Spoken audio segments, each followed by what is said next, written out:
Hey everyone, how you doing? Welcome to another episode of Hockey on the Spot with Brandon Barenfeld. I'm Brandon Barenfeld. Thank you for joining me today. This is episode 52 of Hockey on the Spot, and today we are going to discuss last night's preseason action as well as a few updates. Only 4 games last night, so we're going to talk about the games first before we get into the updates.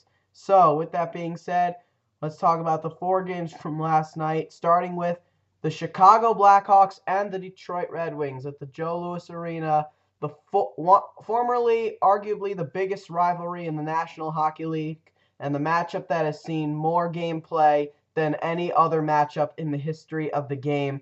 That will no longer be the case because the Detroit Red Wings are now in the East while the Blackhawks remain in the West. So I think that'll be interesting. Obviously, they will still play each other twice a year.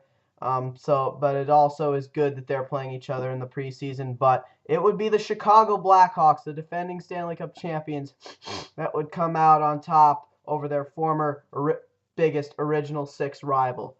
It's all Chicago goals coming from players who you would never ever think of as far as scoring. All four scores coming from guys who are not even regulars in the lineup.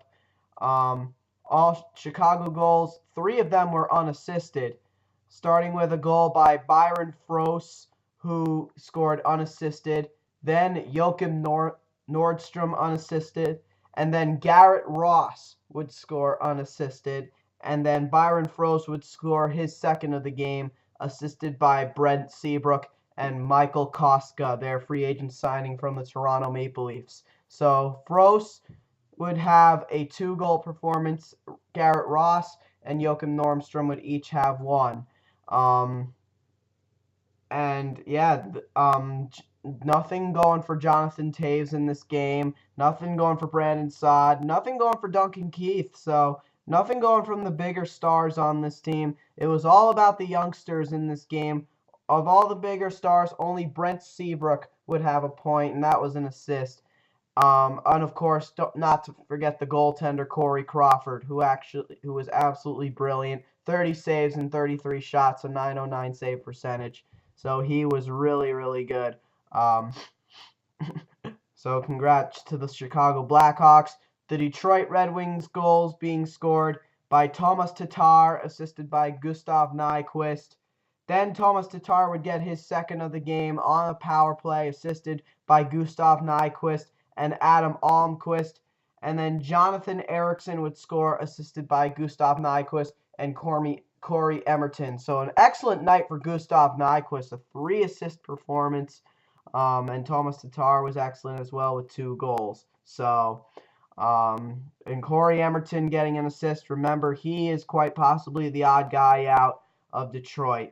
And for the Detroit Red Wings, Jimmy Howard played the majority of the game, making 16 saves on 20 shots and .800 save percentage. Jared Coreau then came in to play the final 14 minutes and 15 seconds of the game, making 4 saves on 4 shots. So he went perfect, but not the Detroit Red Wings. So congrats to the Chicago Blackhawks on a big win over their former arch rivals, and in some senses, they're still their biggest rivals. Anyway, moving on. Next, we have the New York Islanders and the Nashville Predators in Nashville. A big shutout win for the Nashville Predators. 2-0 is the final score. And the second straight game in which the New York Islanders have been shut out. So they haven't scored a goal since that game against the New Jersey Devils at the Rock. So, New York Islanders got to pick it up. Both Nashville goals. First one being scored by Gabriel Bourque, assisted by Philip Forsberg and Ryan Ellis. And then the second one would be scored by Austin Watson, assisted by Craig Smith. And the goaltending was equally as brilliant. Pekka Rinne started the first 2 periods, making 13 saves on 13 shots. And then Carter Hutton would come in for the third period, and he actually faced a lot of shots in the third. 12 saves on 12 shots. So Pekka Rinne will be the one officially getting the shutout, but Carter Hutton does preserve it and get Pekka Rinne the win. So congrats to the Nashville Predators. For the New York Islanders, again, nothing going. Anders Nielsen would be the goaltender playing for them. He played the entire game, making 23 saves on 25 shots, a .920 save percentage. So the shots exactly equal at 25, but only 2 went in, both by the Nashville Predators. So congrats to the Predators. Next up, probably the craziest game from last night's action. The Buffalo Sabres and the Toronto Maple Leafs at the Air Canada Center in Toronto. The rematch from that long 15-round shootout. And let me tell you, these two teams have been making some history in this preseason with their matchups, which could carry over into the regular season. But a big win by the Toronto Maple Leafs. They win the second straight game against the Buffalo Sabres. 5-3 is the final score. We'll get to why this game was so crazy after we talk about the goals.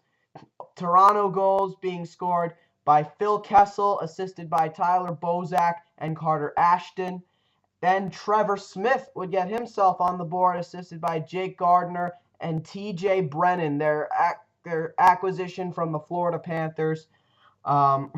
Then Phil Kessel would get his second of the game, assisted by Carter Ashton. And Jonathan Bernier, the goaltender, Jonathan Bernier getting an assist. So the first point by a goaltender in this preseason. Then Josh Levo would score, assisted by James Van Riemsdyk and Joe Colburn. That gave Toronto a 4-1 lead. And then when Buffalo was pushing for a comeback and made it 4-3, Jake Gardiner, the defenseman, would score an unassisted goal shorthanded. A shorthanded unassisted goal, which was big for him. And the goaltending was good as well. Jonathan Bernier played the majority of the game. He made 25 saves on 28 shots, an .893 save percentage. But until Drew McIntyre came in for the final 10 minutes of the game, he only had to face 3 shots. He made 3 saves. So good for him. And then for the Buffalo Sabres, their goals being scored by Nikita Zadorov, one of their 2 first-round picks from this year's draft, their second first-round pick, a Russian defenseman, assisted by John Scott and Mike Zigomanis. Mike Zigomanis, a name we haven't heard in a very long time. Then Buffalo would get themselves a power play goal scored by Jamie McBain, their acquisition from the Carolina Hurricanes, assisted by Joel Armia and Mikhail Grigorenko. And then last but not least, Corey Tropp would get one on the board, assisted by Jamie McBain and Marcus Foligno. Ryan Miller would play the majority of the game. He made 27 saves on 31 shots, an .871 save percentage, until the final 10 minutes when Matt Hackett had to come in. He only faced 6 shots, but he did let up a goal. He let up the shorthanded goal by Jake Gardiner. 5 saves on 6 shots, an .833 save percentage. Now, the real reason why Matt Hackett and Drew McIntyre came into the game unplanned. It was planned that Jonathan Bernier and Ryan Miller were going to start the whole game. Well, at 10 minutes, at exactly 10:01 in the third period, 10 minutes and 1 second through the third period, 9 minutes and 59 seconds to go in the game, a huge line brawl breaks out between these two teams. And so many players got involved in that. Jamie Devane got involved. Corey Tropp got involved. Adam McWilliam got involved. Tyler Bozak, Jonathan Bernier, and Ryan Miller, the 2 goaltenders, got involved. TJ Brennan, Brian Flynn, Mike Zigomanis, you name it. All these players were getting involved. John Scott would get the majority of the penalty minutes, 27 minutes. That was more than any player on either team. But the guy who's really getting the blame, the 2 guys really getting the blame for this whole deal are David Clarkson and Phil Kessel. It's very possible that David Clarkson could be facing an automatic 10-game suspension for his antics on the ice. Phil Kessel, he will most likely face some kind of hearing. But these 2 teams have really developed after a rivalry right now. After going, again, in the last preseason game in Buffalo, these 2 went into a 15-round shootout. Now they got themselves into a line brawl in Toronto. So you can imagine how this rivalry is picking up. They never really liked each other to begin with, but their rivalry was never like this. Carter Ashton had the most penalty minutes for the Toronto Maple Leafs, 17. But again, John Scott overall got the most for the Buffalo Sabres and for overall. But again, and this is one of those things in the game. This is one of the reasons why a lot of people want to take fighting out of the game.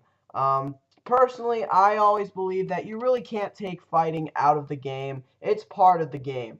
And this is really just this is really just a pure example of that.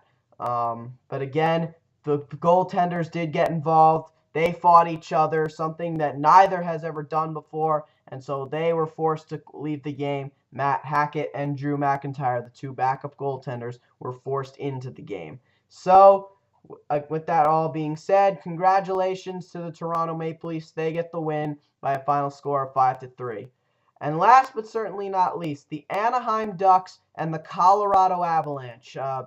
Game in Anaheim, 2-1 would be the final score in favor of the Colorado Avalanche. So congratulations to the Colorado Avalanche. Goals coming from Guillaume Deban, assisted by Matt Hunwick and Mitchell Hurd. And then Brad Malone would score an unassisted goal, the game winner. But the real star of that game was the Colorado goaltender, Semyon Varlamov. He made 37 saves and 38 shots, a .974 save percentage. The Anaheim Ducks absolutely dominated the game. They outshot and outworked the Colorado forwards and defensemen. But again, Semyon Varlamov was the star. Only one got by him, and that was the game-tying goal scored by Kyle Palmieri, assisted by Francois Beauchemin. Francois Beauchemin getting into his first preseason game of the year after sitting out of the beginning of camp because of a sports hernia surgery. Jonas Hiller, he wasn't half bad either, but he obviously didn't have to face as many shots. He made 23 saves on 25 shots, a .920 save percentage. But again, the Anaheim Ducks outworked them and outplayed them, but it would be Semyon Varlamov who shut down the door. So congratulations to the Colorado Avalanche. Now, let's take a look at some updates. Some updates over the last day or so. Bad news for the Edmonton Oilers. Second line center and primary captain candidate Sam Gagner is now out indefinitely with a broken jaw. This is going to be interesting because of Ryan Nugent-Hopkins already being out. They are without their top two centers. So now it'll be interesting to see if maybe Taylor Hall or Jordan Eberle can step into the center position, or if they're going to try to make some trades or free agent signings. It's going to be real interesting to see. Also, a waiver claim by the Colorado Avalanche claiming forward Marc-Andre Clichet off waivers from the Los Angeles Kings, a player I remember for sure. Don't know much about his playing style, but this is a player that can add some depth if he makes it into the lineup. Also, the San Jose Sharks have signed their first-round pick, Mirko Mueller, to a 3-year entry-level contract, defenseman who could really help them out.